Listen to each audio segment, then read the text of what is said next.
Good afternoon, everyone. Our second speaker is from the Ateneo de Manila University Interdisciplinary Studies Department. Please give a warm welcome to Ms. Nikki Carci Cruz. Hello, good afternoon. I'm going to share my screen. Thank you.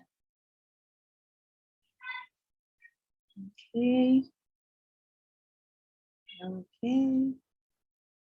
Can you see my screen? Yes, ma'am. Good afternoon, everybody. Thank you for coming to listen to my sharing about fostering solidarity among students, sorry, wrong spelling, or how my class becomes a support group by the end of the SEM.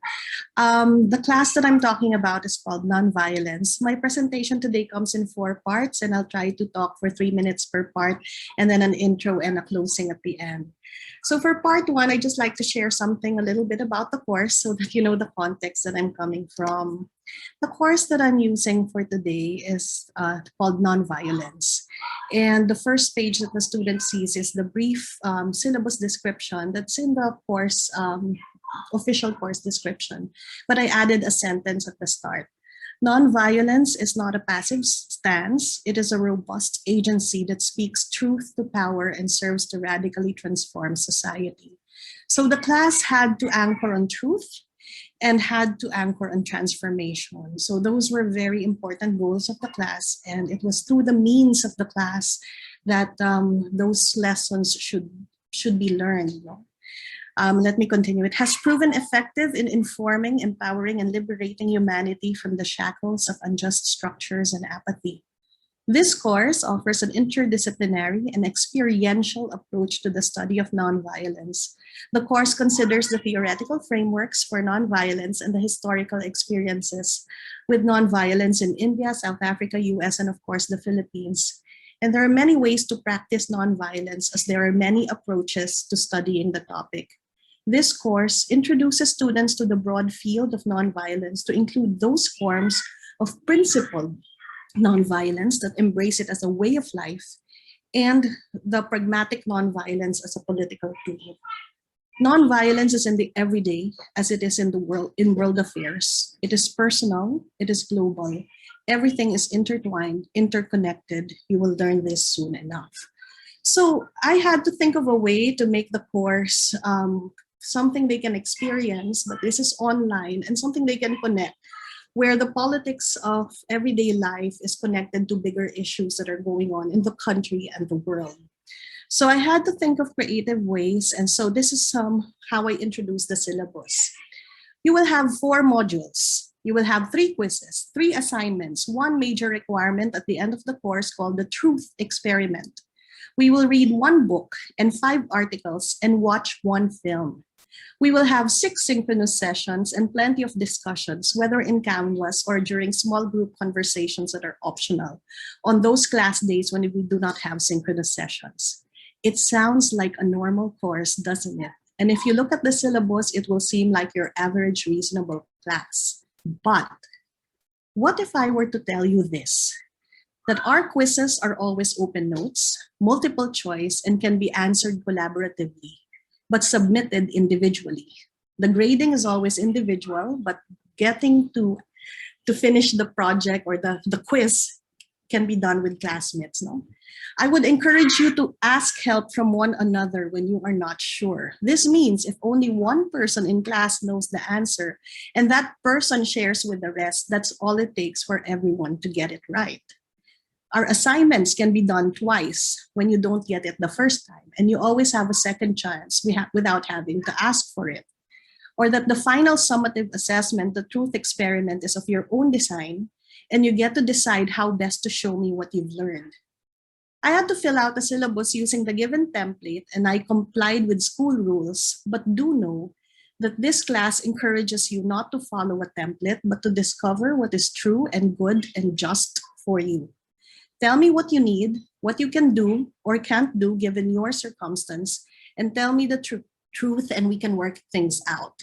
Please read the syllabus. We will follow it as best as we can, but those who have difficulty with the workload, tell me the truth and we'll figure out a way to make this experience a good one for you. And let's proceed at a gentle pace. So for my intro, I'm already giving them a sign that I will not run this class the usual way, no? Because one of my goals is to make it a non-threatening and non-violent arrangement. So in the way I introduce myself as an instructor, you'll get a sense not just of the class, but also of the persona that I bring to the class as a peace studies student. So I wrote here, and I hope you'd allow me 2 minutes to read this. I'm Dr. Nikki B. Carsicruz, your teacher for this course. In the years 2000 and 2001, I went off to Spain to take my master's in peace and development studies. I had just graduated from college with a degree in international studies, and it was my first time to live in a foreign country.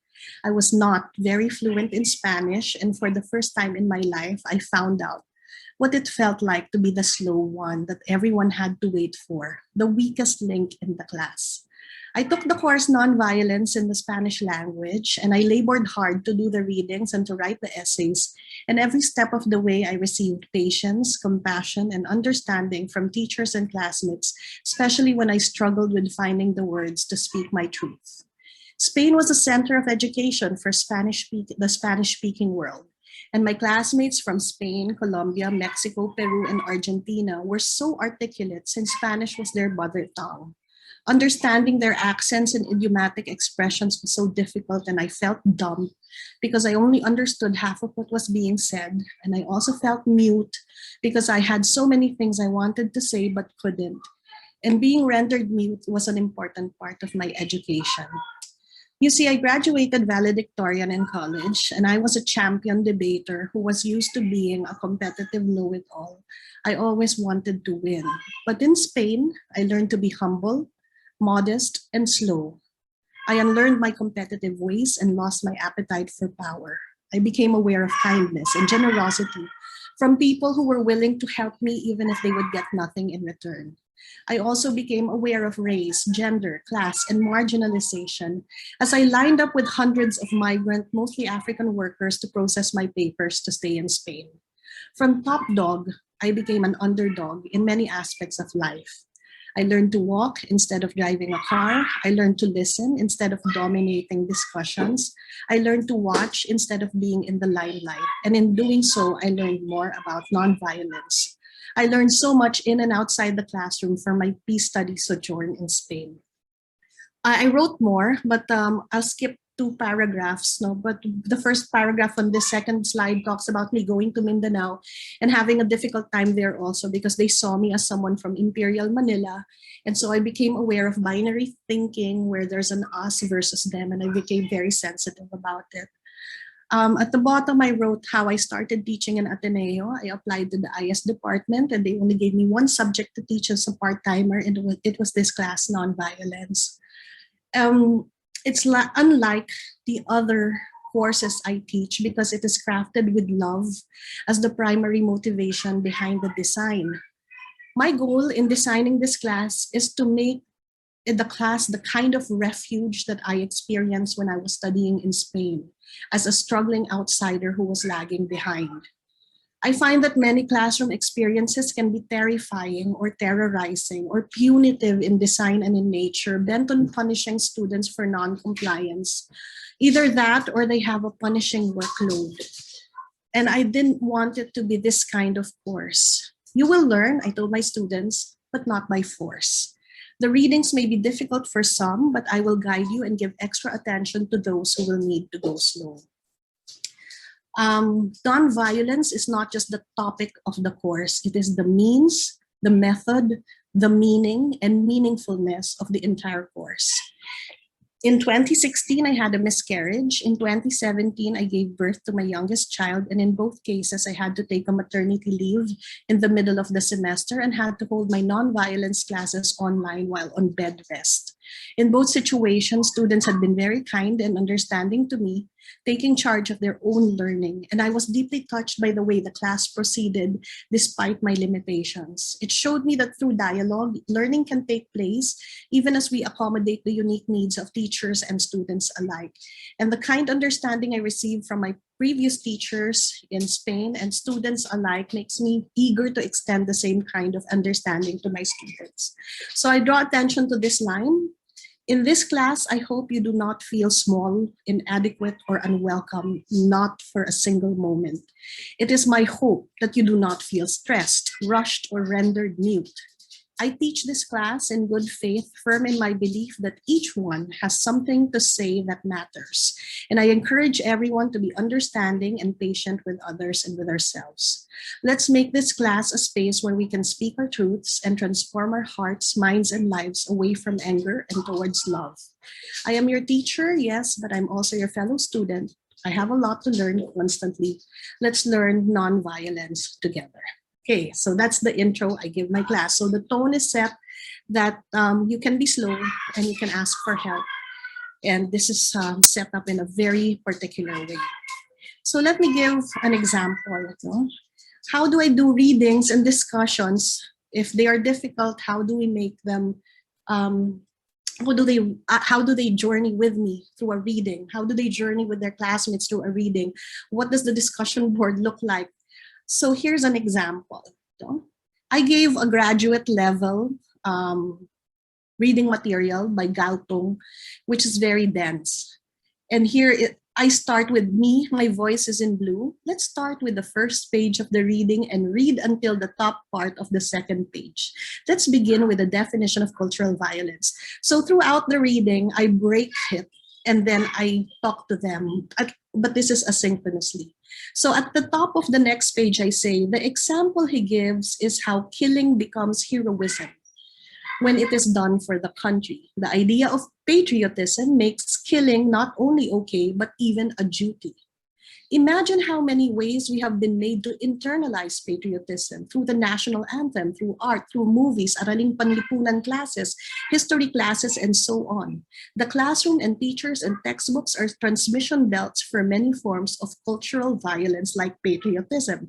So this would have been fun in a class setting if we could have discussed this, but since it's asynchronous, I'm left to the discussion board. So I give my own example.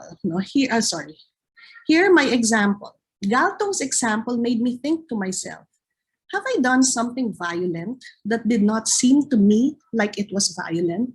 And how did I come to be blind to that violence? And I remember one time I posted in my blog about getting my baby, my son, circumcised as a baby. And I described the process of how they did it. And someone commented, "You are a monster. You have mutilated your son. What kind of mother are you?" And that made me take pause, and it hit me. Galtung is no longer just an article I read in class, but it is about my life choices. Your turn, I tell the students. Can you think of any example, big or small, serious or trivial, violent, something violent that seemed okay or at least not bad? And what enabling thinking has made the violence either invisible or change its color so it seems good or even desirable? You can pick an example from real life, etc., etc. So the students started sharing. It was a lot of things from bullying and personal and stuff. And then, so here's one example. No? The first example that came to my mind is the act of neutering dogs. And then somebody answered, I've been wondering the same things about my cats. And somebody answered, I just wanted to chime in because I too can totally relate. I've been thinking of, and so on. And the discussion, this is our first discussion. And it went alive, and there's many. The flow is quite good. So I start with a reading, and then I give my example, and then I let the students take over the discussion and just read along with them and react with them as well. Another thing I did, for example, for that same reading, in the next page, I will say, Galtung gave many examples of how the triangle of violence works. Search online for an image of this triangle. Pick one image, post it below, and explain why you chose that image. You may choose it based on ideas conveyed, on the aesthetics, on the inclusion of examples, etc., etc. The point is, I'm not very good at designing, so I did not design a lot of modules that look good or have videos, but I just crowdsourced and let the students come up with their own. And usually there are people who answer fast and then the others get an idea from them. So there started a a flow where people will do things first, others will copy, or do something different because others have done it already. So here are examples of what students chose, and they will explain why they chose. And this is like a second part of the reading, and so on. And it's a very long reading, and it's very technical and difficult. And I asked the students for feedback, and some of them said, it took me 2 days to read it. I totally recommend this reading. The discussion board really is really helpful since it allowed me to take in different insights and different perspectives from my classmates. Or another student said, honestly, I planned on reading the text one part per day because I kind of got overwhelmed. I caught myself reading it nonstop because it was really interesting, and the examples given in the text helped me understand the differences and connections. In addition, the discussion board pushed me to think about the reading carefully, plus it helped me gain insights from my classmates as well. And other students said the same, no? That reading how others interpreted the material made them understand it more with everyone's perspective and way of thinking. So at the start, it's really just based on a reading and based on what we think, and then get a conversation going. So my first was an intro. My second is sample of reading and discussion asynchronously. And then the third is the quizzes. Multiple choice or true or false. So I made my quizzes multiple choice or true or false because it's easy for students to compare. Did you answer true or did you answer false? Or did you answer A or B? So that they could really compare notes and compare quotes. And I allow them to ask one another really, either during class or if they ask for an extension using Facebook Messenger or whatever, Discord or whatever they want to use. My quiz instructions are: choose if the statement is true or false, provide a quote from the reading to justify your answer.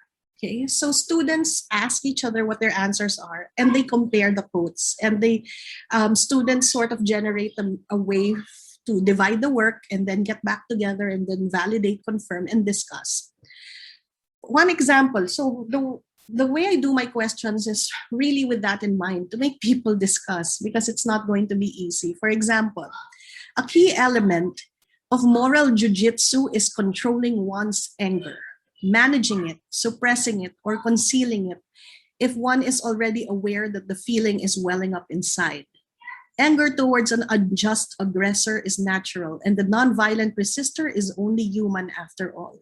He must therefore keep anger inside, maintain an outward appearance of calm and composure, and never lose his voice in front of an aggressor.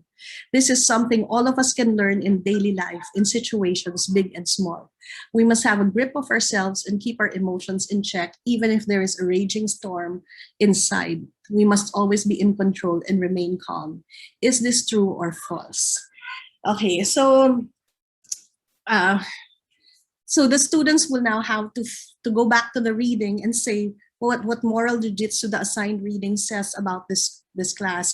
Usually my class has half saying true, half saying false, and then they have to convince each other why, and also put in the chat box the quotes that they found to justify their answer.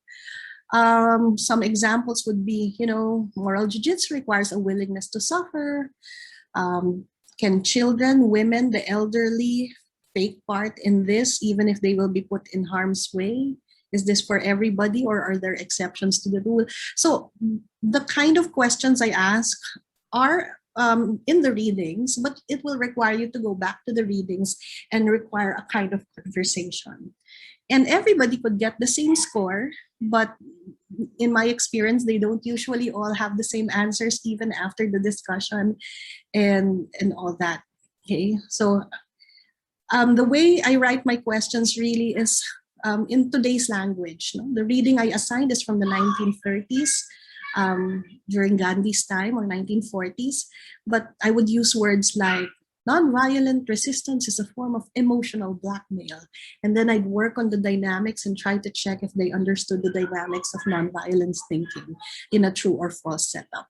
My quizzes are very enjoyable. The discussions are very enjoyable. They try to ask me for the answer. Of course, I don't give it. Then they figure it out on their own when they find out the quiz. So I've shown you two activities so far. How they do reading together and looking at each other's examples, and modeling each other's answers, and also getting insights into each other's personalities. Then when they have a quiz about that reading, they do it together as a group. So it's a way in which they don't feel alone and they don't feel like strangers. So now that they are getting to know each other better, the last part is the truth experiments. For the truth experiment, which is the final requirement for the class, for 5 days, students must document something. Gandhi always did truth experiments, to question his own desires and to question his own will, to test his own will. So each student gets to design, propose, explain to their classmates, get feedback, and then document every day of their life. And because we're all at home, it's a way of letting people into your homes and into your lives. So let me just give one example here. A student's experiment is to walk her dog every day. And it seems so simple, just walking your dog. And she took a video even just to prove that she did walk her dog. And she said here, honestly, before starting the walk, I was preoccupied. I didn't feel nervous. I wore casual clothes. I didn't bring my bag. All the thoughts, the student says, there were a lot of plans I formed in my head, etc., etc. And then the student said, I had my alcohol spray to defend my dog and myself. Alcohol spray to defend yourself. So the student started sharing what made her nervous to do this the first time. And then people started responding. I haven't started my experiment, but it's similar to yours. I plan to walk to school, etc. Seeing your reflection in some ways made me, oh, this is a foreign student. So there was no lockdown where she was now. I feel that what you're doing is brave. I support you, girl. And then somebody says, congratulations on your first day. I'm glad you're safe, etc., etc. The things I'm sharing here, just a glimpse of how people are responding to each other's truth experiments. There are others I can't share to protect the privacy because this one's a bit innocent. But for example, somebody had COVID and was in a hospital room. And instead of using that as an excuse for not attending class, the student told me that the class and the opportunity to talk and respond to all her classmates' experiments gave her something to do while in the hospital. Or there were times when we were all crying because a student was sharing how being quarantined with a family she hates is like being in hell and being imprisoned. And she says that people always assume that families are meant to love each other, but she can't wait to get away from everybody at home. So it gets very serious, and then people start their outpouring of hang in there, I understand you, I know what you mean, know what you feel. And then everybody, including myself, soon we'd be crying and we'd be talking about things when people are sharing. From the readings to the quizzes to the discussion boards, by the end of the class, a relationship has formed that by the time we get to our truth experiments, we are already at a level where we can speak our truths from the heart. And I found myself really crying a lot in this class. Now, those things I didn't feel like I could share in a PowerPoint. But I think the time, I'll stop sharing there. I think that's my time. That's 15 minutes. So I'd welcome if you have any, questions or discussions with me. We're formally opening the Q&A session now. You may send your questions via chat or unmute yourselves and ask directly to Dr. Cruz.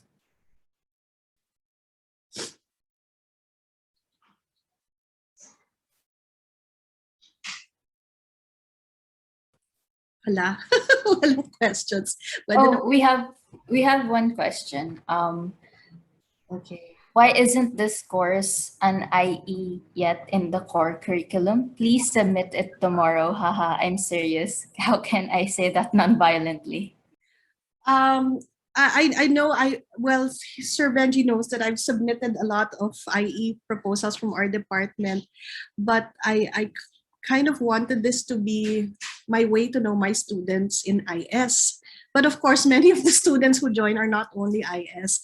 So yeah, I'll make this an IE soon. It might lose that function, but it's one way in which I really get to know the personal stories of what our own majors are going through. And I'm not yet ready to lose that. So we'll find a way to make, I don't know, I'm not sure. Okay, I will apply.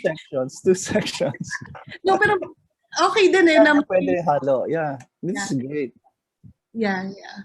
I will. Yeah. Any more? I don't know, questions. Yeah.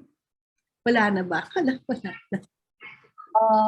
We have another question. Can you say more about the truth experiment assignment? Yeah, can I share a slide? Not a slide. Can I share my my screen? No. Go lang po, ma'am. Okay, so sharing another. So this was another presentation for a nonviolence conference on how I use nonviolence in caring for the environment through the truth experiments. No? So the truth experiment is done tied up to a reading. Gandhian ecological citizenship is the topic. And I challenge my students to think of themselves as part of a larger political community, and I encourage them to think of ways in which they can fulfill their obligations to this community, even from home during the pandemic lockdown. So I encourage the students to scrutinize their desires and their consumptive behaviors, consciously examine bodily needs in service of truth-seeking, and constantly self-examine and systematically train the will in order to transform the heart and mind. So from the perspective of environmental ethics, our basic impulses for food, clothing, and shelter are political acts because they involve the consumption of resources and have an environmental impact. So the reading that I assign focuses on Gandhi's critique of modernity, which says that first, modern society has made material welfare and bodily welfare as the object of life because it elevates the pursuit of material wealth and makes newer and more complex forms prevent human beings from pursuing the truth, and that there's a proliferation of machinery. So a lot of the experiments of my students is living without aircon, living without the one guy, what he did was just pick up the Lazada of his family to do an inventory of the packaging they consume. And to his shock, one day they had 17 deliveries for a household of 5. And he couldn't believe it because nobody was counting. And then, so urbanization, etc. So there is a reading first in place before students do their experiments. No, am I sharing? Can you see pala? No, am I sharing? Yes po, we can see. For our class, for the truth experiment, I ask students to embark on journeys of self-discovery, self-examination, and a conscious effort to discover new truths about themselves or their families and their relationships. And it's designed and implemented by themselves for 5 consecutive days. And the goal is to look at the micropolitics of bodily self-discipline of the individual and to see how it's deeply connected to larger political life. So students started things like students who were obsessed with fashion decided to wear the same clothes every day. And that was back when there was still no pandemic. Sorry, I'm trying to make it a presentation. Yeah. And they realized nobody really noticed. Okay. Another student walked 36 floors of his condo and asked his brother to document. And later the brother did the walk with him, and they both realized that they liked it and continued to do it even after the experiment because they needed time to spend together. Another person walked to and from school every day, measuring a different route. And it really became an experiment, and he wanted to see how many steps he was taking from which way to what way. Another person had to be in a battle with his parents if he could be allowed to bike to school. And that was a bit scary because the parents had real fears. And another student planted, this is a fashionista who showed her face without makeup on social media. And tried the lifestyle that she said she wanted, which is more ecologically friendly. But these are some samples that were targeted at the audience for the other conference that I went to, which was an ecological nonviolence conference. But the examples are more depending on the student. Another question po, how is the grades of the final students if they can compare? Okay, so let me go to my Canvas probably because it's very straightforward. For the grading, it's like 5% for the design and then 10% for the execution, 10% for the paper. It's all broken down into parts that, but not only that, they have to also comment on their classmates, and even that is graded, the quality of their engagement with their classmates, which Canvas measures because I just click a button and it says the participation of the student in terms of engaging the classmates' discussions. So all of that is entered into the speed grader. So the grading component is very transparent, and not everybody gets the same grade because some students don't finish. They finish up to 4 days lang, but it's okay because if you may grade naman if you did finish, okay lang, then they just say sorry because the way I set it up is I'll meet you where you are. You can do what you can, and it's okay. So yeah, the grades range from C plus to A. Everybody could have easily gotten an A, and they know it, but it's not everybody gets to do everything that's required because it's still a heavy class. Thank you for that wonderful discussion. Unfortunately, we have run out of time. However, if you have any more thoughts regarding this topic, we recommend you to go to gbseal.online/share. I have sent the link via the chat. And thank you again, Clara Nikki Garci Cruz, for that wonderful topic. For those who would want to stay here for our next session, then you may do so. But for those who would like to move to their next session, you may do so as well. Our next session will be starting at 3:30 p.m. Thank you. Thank you.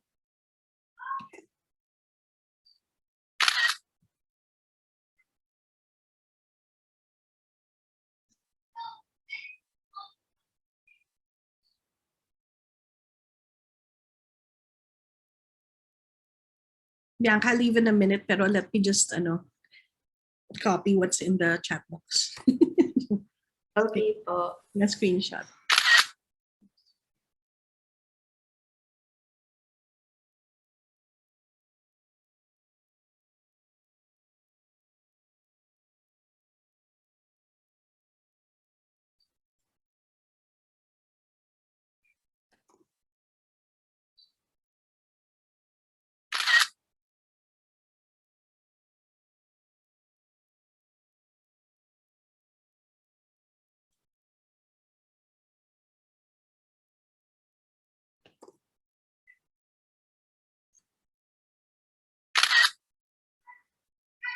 Okay, thank you. Bye. Thank you, ma'am.